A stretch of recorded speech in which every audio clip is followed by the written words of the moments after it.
ಸಾಲ ಮರುಪಾವತಿ ವಿಚಾರಕ್ಕೆ ಜಗಳ ಆಗಿದೆ. ಗಂಡ ಹೆಂಡತಿ ಜಗಳ ಇದು. ಹೆಂಡತಿಯನ್ನ ಕೊಂದಂತ ಗಂಡ. ವಾಣಿಜ್ಯ ನಗರಿ ಹುಬ್ಬಳ್ಳಿಯ ರಾಮಲಿಂಗೇಶ್ವರ ನಗರದಲ್ಲಿ ನಡೆದಿರುವಂತಹ ಘಟನೆ ಇದು. ಚಾಕು ಇರಿದು ಭೀಕರವಾಗಿ ಪತಿ ತೈಸಿನ್ ಶಿಗ್ಗಾವಿಯನ್ನ ಕೊಂದಂತ ಇರ್ಫಾನ್. ಈತ ಸಾಲ ಮಾಡಿದ್ದ, ತೀರ್ಸು ಅಂತ ಪತ್ನಿ ಹೇಳಿದ್ದೇ ತಪ್ಪಾಯ್ತ. ಹಾಗಾದ್ರೆ ಆಕೆಯನ್ನೇ ಕೊಲೆ ಮಾಡಿದ್ದಾನೆ. ಕುತ್ತಿಗೆ ಸೇರಿದಂತೆ 4-5 ಕಡೆಗಳಲ್ಲಿ ಚಾಕು ಇರಿದಂತಹ ಇರ್ಫಾನ್ ಮೂಲತಃ ಗಾಂಧಿವಾಡದ ನಿವಾಸಿಗಳಾಗಿರುವಂತಹ ತೈಸಿನ್ ಹಾಗೂ ಇರ್ಫಾನ್ ಕಳೆದ 2 ತಿಂಗಳ ಹಿಂದೆ ಅಷ್ಟೇ ನಗರಕ್ಕೆ ಬಂದಿದ್ದಂತ ಕುಟುಂಬ. ಗೌಂಡಿ ಕೆಲಸ ಅಂದ್ರೆ ಗಾರೆ ಕೆಲಸ ಮಾಡ್ಕೊಂಡಿದ್ರು ಇರ್ಫಾನ್.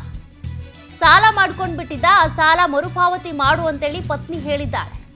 ಮಾಡಿದ ಸಾಲವನ್ನ ದುಡಿದು ತೀರಿಸಬೇಕು ಅಂತ ಹೇಳಿದ್ಲು ಪತ್ನಿ ತೈಸಿನ್. ಪತ್ನಿಯ ಮಾತಿಂದ ಬೇಸತ್ತು ಹೋಗಿದ್ದಂತ ಇರ್ಫಾನ್ ಚಾಕು ಇರಿದು ಕೊಲೆಗೈದಿದ್ದಾನೆ. ಹುಬ್ಬಳ್ಳಿಯ ಗೋಕುಲ ಠಾಣೆಯ ಪೊಲೀಸರು ಭೇಟಿ ನೀಡಿ ಪರಿಶೀಲನೆ ನಡೆಸಿದ್ದಾರೆ. ನೋಡಿ, ಹೆಂಗೋ ಗಾರೆ ಕೆಲಸ ಮಾಡ್ಕೊಂಡು ಜೀವನ ನಡೆಸ್ತಾ ಇದ್ರು.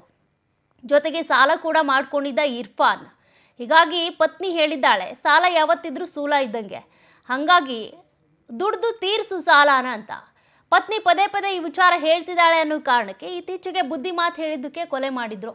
ಹಾಗಾಗಿ ಇತ್ತೀಚೆಗೆ ಯಾರಿಗೆ ಏನು ಬುದ್ಧಿ ಮಾತು ಹೇಳಿದ್ರು, ಕೆಟ್ಟ ಕೆಲಸ ಮಾಡ್ತಿದ್ಯಾ ಸರಿಯಾದ ದಾರಿಗೆ ಬಾ ಅಂದ್ರೂ ಕೂಡ ತಪ್ಪಾಗ್ಬಿಟ್ಟಿದೆ. ಪಾಪ ಹೆಂಡತಿ ಬುದ್ಧಿ ಮಾತು ಹೇಳಿದಾಳೆ ಸಾಲ ತೀರಿಸು ಅಂತ. ಈತ ಕೇಳಿಲ್ಲ, ಹೆಂಡತಿಯನ್ನೇ ಕೊಲೆ ಮಾಡಿಬಿಟ್ಟಿದ್ದಾನೆ. ಕಳೆದ 2 ತಿಂಗಳ ಹಿಂದೆ ಅಷ್ಟೇ ನಗರಕ್ಕೆ ಬಂದಿತ್ತು ಈ ಕುಟುಂಬ. ಇರ್ಫಾನ್ ಹಾಗೂ ತೈಸಿನ್ ಇಬ್ಬರು ಕೂಡ ಗಂಡ ಹೆಂಡತಿ. ಪತ್ನಿಯ ಮಾತನ್ನ ಕೇಳದೆ ಪತ್ನಿಯನ್ನೇ ಕೊಲೆ ಮಾಡಿದ್ದಾನೆ ಇರ್ಫಾನ್.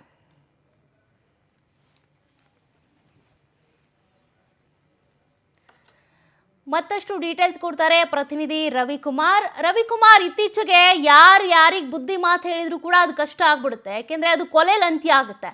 ಅದಕ್ಕೆ ಮತ್ತೊಂದು ಘಟನೆ ಹುಬ್ಳಿಯಲ್ಲಿ ನಡೆದಿರುವಂಥದ್ದು. ಈ ಘಟನೆಗೆ ಸಂಬಂಧಪಟ್ಟಂತೆ ಮತ್ತೇನು ಡೀಟೇಲ್ಸ್ ಇದೆ? ಈ ಗಂಡ ಹೆಂಡತಿಯ ಜಗಳ ಕುಂಡು ಮಲಗುವ ತರಕ್ಕೆ ಎಂಬ ಒಂದು ಗಾದೆ ಮಾತಿದೆ. ಆದ್ರೆ ಈ ಒಂದು ವಿಚಾರದಲ್ಲಿ ಈ ಒಂದು ಗಂಡ ಹೆಂಡತಿಯ ಜಗಳ ಕೊನೆಯಲ್ಲಿ ಅಂತ್ಯವಾಗಿರುವುದು ಹುಬ್ಬಳ್ಳಿಯ ಗೋಕುಲ್ ಪೊಲೀಸ್ ಠಾಣೆ ವ್ಯಾಪ್ತಿಯ ರಾಮಲಿಂಗೇಶ್ವರ ನಗರದಲ್ಲಿ ನಡೆದಿದೆ. ಸಾಲ ಮಾಡಿಕೊಂಡಂತಹ ಒಂದು ವಿಚಾರ ಕುರಿತಂತೆ ಕೂಡ ಪದೇ ಪದೇ ಗಂಡ ಹೆಂಡತಿಯ ನಡುವೆ ಜಗಳ ಆಗ್ತಾ ಇತ್ತು. ಈ ಒಂದು ವಿಚಾರ ಕುರಿತಂತೆ ಇವತ್ತು ಆ ಒಂದು ಸಾಲ ಮರುಪಾವತಿ ವಿಚಾರ ಕುರಿತಂತೆ ಕೂಡ ಆ ಒಂದು ವಿಚಾರ ಕುರಿತಂತೆ ಕೂಡ ತೈಸಿನ ಇರ್ಫಾನ್ನಿಗೆ ಗಂಡನಿಗೆ ಬುದ್ಧಿ ಮಾತನ್ನು ಹೇಳಿದ್ದಾಳೆ. ಆದರೆ ಇದನ್ನೇ ಗಂಭೀರವಾಗಿ ತೆಗೆದುಕೊಂಡಂತಹ ಒಂದು ಇರ್ಫಾನ್ ಆ ಒಂದು ಕಟ್ಟಿಕೊಂಡಂತಹ ಹೆಂಡತಿಯ ಕುತ್ತಿಗೆಗೆ ಮತ್ತು ಇತರ ಕಡೆ ಚಾಕುವನ್ನ ಇರಿದು ಮಾಡಿದ್ದಾನೆ. ತೀವ್ರ ರಕ್ತಸ್ರಾವದಿಂದ ಒದ್ದಾಡಿದಂತಹ ಒಂದು ತೌಸಿನ ಸ್ಥಳದಲ್ಲೇ ಮೃತಪಟ್ಟಿದೆ. ಈ ಒಂದು ವಿಚಾರ ಕುರಿತಂತೆ ಕೂಡ ಈಗಾಗಲೇ ಮರಣೋತ್ತರ ಪರೀಕ್ಷೆ ಕೂಡ ಆ ಒಂದು ತೌಸಿನ ಪರೀಕ್ಷೆ ಕಿಮ್ಸ್ ಆಸ್ಪತ್ರೆಯಲ್ಲಿ ನಡೀತಾ ಇದ್ದು, ಇತ್ತ ಈ ಒಂದು ಮಗುವಿನೊಂದಿಗೆ ರಕ್ತದ ಮಡುವಿನಲ್ಲಿ ಪತ್ನಿಯನ್ನು ಕೊಲೆ ಮಾಡಿದಿರುವಂತಹ ಒಂದು ಇರ್ಫಾನ್ ಕೇಶವಪುರ ಪೊಲೀಸ್ ಠಾಣೆಗೆ ಶರಣಾಗಿದ್ದಾನೆ. ಇತ್ತ ಆ ಒಂದು ಆರೋಪಿಯನ್ನು ವಶಕ್ಕೆ ತೆಗೆದುಕೊಂಡಿರುವಂತಹ ಕೇಶವಪುರ ಪೊಲೀಸರು ಆ ಒಂದು ಪ್ರಕರಣ ದಾಖಲಾಗಿರುವಂತಹ ಗೋಕುಲ್ ಪೊಲೀಸ್ ಠಾಣೆಗೆ ಆರೋಪಿಯನ್ನು ಹಸ್ತಾಂತರ ಮಾಡಿದ್ದಾರೆ. ಇತ್ತ ಕಿಮ್ಸ್ ಆಸ್ಪತ್ರೆಯಲ್ಲಿ ಮರಣೋತ್ತರ ಪರೀಕ್ಷೆ ಕೂಡ ನಡೀತಾ ಇದ್ದು, ಕುಟುಂಬದವರ ಮತ್ತು ಎಲ್ಲಗಳ ನಡುವೆ ಗಂಡ ಹೆಂಡತಿಯ ಒಂದು ಜಗಳದ ನಡುವೆ 2 ಮಕ್ಕಳು ಅನಾಥವಾಗಿದ್ದು ಕುಟುಂಬದಸ್ಥರ ಆಕ್ರಂದನ ಮುಗಿಲು ಮುಟ್ಟಿದೆ. ಸೌಖ್ಯ